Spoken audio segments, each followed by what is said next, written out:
Subhanallahi wa bihamdihi. Subhanallahil azim. Bismillahirrahmanirrahim.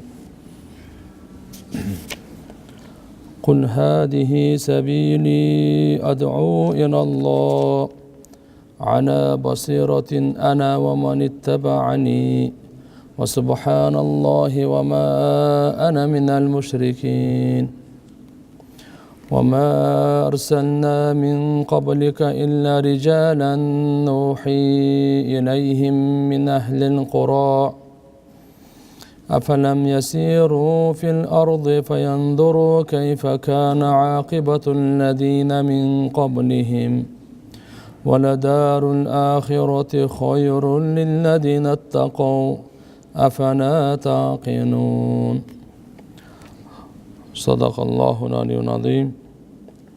Yusuf Suresi 108. ayattan 109. ayatga 2 ayat. Peygamber yolu. Allah subhanahu wa ta'ala aytat: ey peygamber, yani Muhammed sallallahu aleyhi ve sellem aytqın. Menin jolum uşul.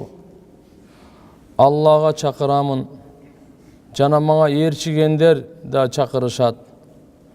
Basirat, bekem, işenim, danışmandık, dalilder menen. Jana Allah bardık ayıp kemçilikten aru. Jana men şirk keltirүүчүлөрдөн emesmin. Jana biz senden burada vahiy düşürgön paygambarlar türdүү ayıllardan bolgon erkek insanlar ele. Emne alar jer жүзүн кыдырып көрүшпөдүбү? Мурдагылардын акыбети кандай болгонун. Жана ахирет жайы такыбалыкты тандагандар үчүн жакшыраак. Эмне акыл жүргүзбөйсүңөрбү? Bismillahirrahmanirrahim. Урматтуу туугандар, мусулмандар. Мына Аллахтын каалоосу менен Юсуп сүрөсүнүн аягына чыгып келатат. Бул 2 аятта Пайгамбарыбыз Мухаммад алейхиссаламдын жашоо жолу биринчи баяндап атса, экинчиси Алла Таала сиздерге, биздерге мындайча айтканда үлгү болуу үчүн, мурунку бизден өткөн коомдордон сабак алуу үчүн биздин багытыбызды ушул жака буруп атат. Кур'ан-ы Каримде biz akida ilimi deybiz 3 nerседен турат. Tawhid, risalat, kıyamet. Tawhid Allah'ın жалгыздыгы. Risalat paygambarlardын келүүсү, Allah Taala'nın өкүмдөрү. Kıyamet чыныгы дүйнө. Бул сыноо дүйнөдөн өтүп, тияка акысы бериле турган, жаза дүйнөгө бара турган чыныгы дүйнөнү кыямат дейт. Ушунун бирөөсүнүн биринчиси тавхид боюнча айтсак, Пайгамбарыбыз саллаллаху алейхи ва саллям Аллахтын арулугун жана өзү мушрик эместигин жана ушул жолго даават кылуу менин жана мага ыйман келтиргендердин жолу деп бул аятта бекемдеп кетип атат. Бир аз маариф жана масаилге токтой кетсек.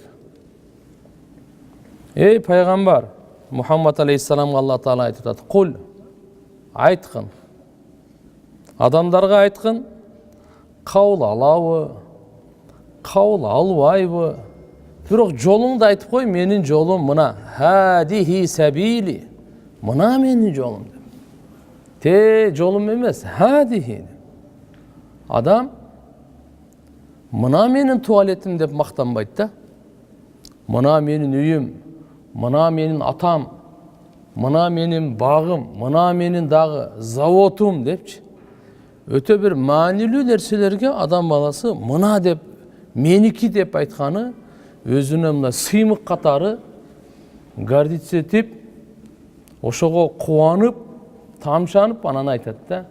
Кудум ушуну Алла субханаху ва таала пайгамбарыбызга айттырып атат. Айтып кой тилиң менен. Кабыл албайбы, кызыктырбайт.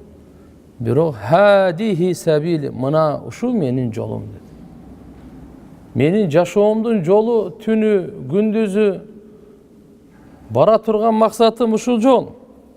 Ал кайсы десе, адамдарды мен Алла Таалага даават кыламын. Адуу илаллах, мен пайгамбарыбыз айтты. Адуу даават кыламын, чакырамын.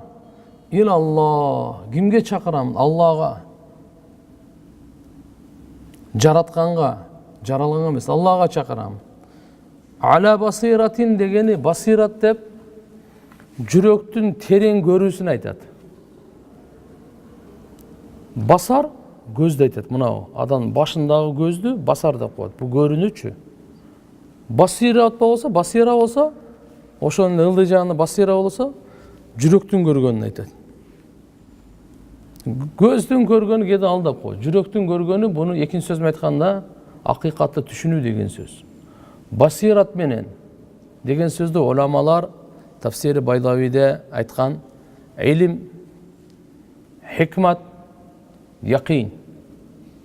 Илим, хикмат, яқин.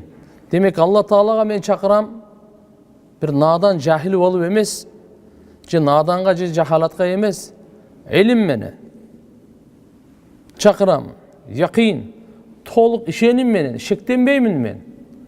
Өзүмдүн шектенбеймин, мен чакырып аткан бул жол акыйкат жол. Бул бактылуу жол, ийгиликтин жолу, жеңиштин жолу бул. Хикмат менен, данышмандык менен чакырам. Бир адамды досуңуз болсун, балаңыз болсун, атаңыз болсун, кошунаңыз болсун, бир тууганыңыз болсун, кимди гана сиз Аллага чакырсаңыз, ал сөзсүз ушу үчөөнүн негизинде болсун. Илим менен, хикмат, данышмандык менен, яқин менен. Качан ушул үчөө менен биз чакырсак, ушунун аты не деп коет экен? Басират. Ушуну басират деп, терең ишени басират деп айтып коет. Эми андан кийинки сүйлөм бардыгыбызды ойгото турган сүйлөм да булчу. Маселе ушул жерде турат. Кур'андын бир аятын ичиндеги бөлүктөр сиздерди, биздерди жүрөктөрүбүздү ойготуп, максатыбызды айтып берет. Жашообуздун магызын айтып бере турган ал ваманиттабаани ана ваманиттабаани. Ушул жолго Алла Таалага чакыруу менин жолум жана мага эргешкендер, ай амана би ва саддакани, мени тастыктап, мага иман келтирген, ким Мухаммад пайгамбар деп иман келтирген болсо, анын жолу ушу даават жолу деп Кур'анда айтып атат. Ва субханаллах, Алла Тааланы мен арулаймын бардык айыптан таптаза. Кээ бир адамдар иман келтирип дагы ширк кыла берет да. Пайгамбарыбыз вама ана минал мушрикин, мен ширк келтирүүчүлөрдөн эмесмин дейт. Иман келтиргенден кийин дагы адам ширк жака ооп кетип калат кээде. Ошондуктан биз иман да келтирип, ошол эле кезде ширктен толук арылуу бул талап кылган шариятыбыздын эң бир улуу максаттарынан бири десек адашпайбыз. Матлап, менин бул дааватым үстүртөн эле эмес, толук басират, акыл, данышмандыктын мөмөсү менен бул даават басират пайгамбар саллаллаху алейхи ва салламдын эргешкендерин да курчап алды. Хазрат Ибн Аббас разияллаху анху айтат, "Ваманиттабаани" дегенден сахабалар дейт. Бул киши өзгөчө эки мааниси бар. Мага эргешкендер деп өз заманындагы сахабалар, же болбосо кыямат күнгө чейин келе турган иман келтирген үммөттөр. Экөө тең мааниси бар. Эми сахабаларды айтканы, анткени алар пайгамбарчылык илимдин казыналары, Алла субханаху ва тааланын бу дүйнөдөгү чыныгы кулдары. Абдулла ибн Масуд радияллаху анху айтат, пайгамбарыбыздын сахабалары бардык үммөттөн эң жакшырактары булар. Жүрөктөрү таза, илимдери терең, жасалмаларынын аты дагы жок. Алла субханаху ва тағала аларды пайғамбар Мұхаммад алейхиссаламның сохбатына, қызматына таңдаған. Алар ошол улуу ахлак, адат жана жолдорун менен ошолор не болгон сыймыктанып, таза болуу даража жетишкен. Ошондуктан алардын, сахабалардын кулк мүнөздөрүн, алардын адаттарын, алардын курбанчылыктарын сиздер биздер не кылышыбыз керек? Үйрөнүшүбүз керек. Анткени мына ушул сыратул мустаким. Сыратул мустаким ушу жол болот тугандар. Сахабалардан анткени Алла субханаху ва тааля пайгамбарыбыздын сопатына тандап жөнөкөй эмес да, пайгамбарыбыз тарбия кылган адамдар да.